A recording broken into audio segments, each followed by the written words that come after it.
एक राजा थे और उनको गुप्तचरों ने सूचना दी कि कहीं पर 50,000 लोग इकट्ठा हुए हैं।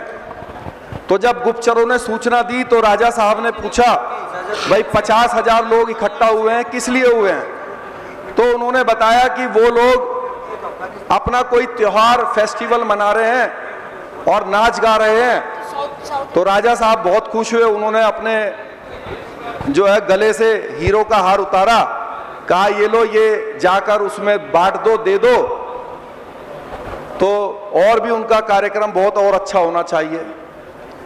उसके 2-3 महीने के बाद दोबारा से कहीं पर 20-25 हजार लोग इकट्ठा हुए। फिर गुप्तचर ने आके बताया राजा साहब से कि वहां पर 20-25 हजार लोग इकट्ठा हुए हैं। उन्होंने कहा क्या कर रहे थे? उन्होंने कहा जी वो अपने किसी महापुरुष की जो है जयंती, त्योहार, उनका वर्षगांठ मना रहे थे और बहुत धूमधाम से उन्होंने खुशहाली के साथ मनाया।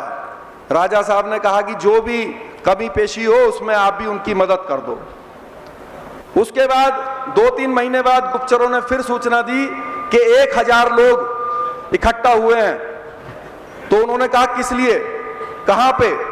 तो उन्होंने कहा कि तलवारें ली हुई थी और घिस रहे थे और कह रहे थे ये राजा को हटा के सत्ता हासिल करेंगे। तो राजा साहब ने तुरंत सेनापति को बुलाया और कहा भाई जाओ और जरा जाके देखो और इनसे जो है युद्ध करो।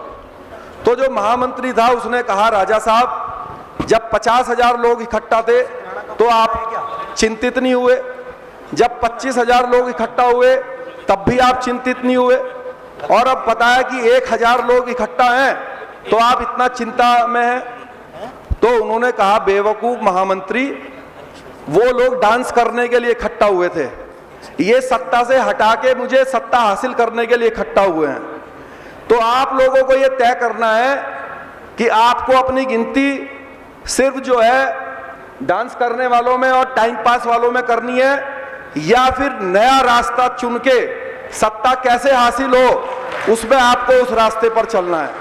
मैं बहुत बहुत धन्यवाद करूंगा दोबारा से, क्योंकि समय की पाबंदी है, बातें तो पूरे दिन भी बोल सकते हैं ईश्वर की कृपा से हम, लेकिन आपका बहुत बहुत धन्यवाद। जय हिंद। बहुत बहुत धन्यवाद शेर सिंह जी राणा साहब।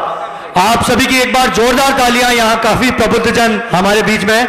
शेर सिंह जी राणा साहब को आप सभी पहचानते होंगे, ये वो शख्सियत हैं जो भागीरथ ने मां गंगा को धरती पर लाकर अपने पूर्वजों को जिस तरह से उनका तर्पण किया था, उसी प्रकार से सम्राट पृथ्वीराज चौहान की अफगानिस्तान से अस्थियों को लाकर हिंदुस्तान में मंदिर बनाकर करने वाले शेर सिंह चौहान आज हमारे बीच में रहे हैं।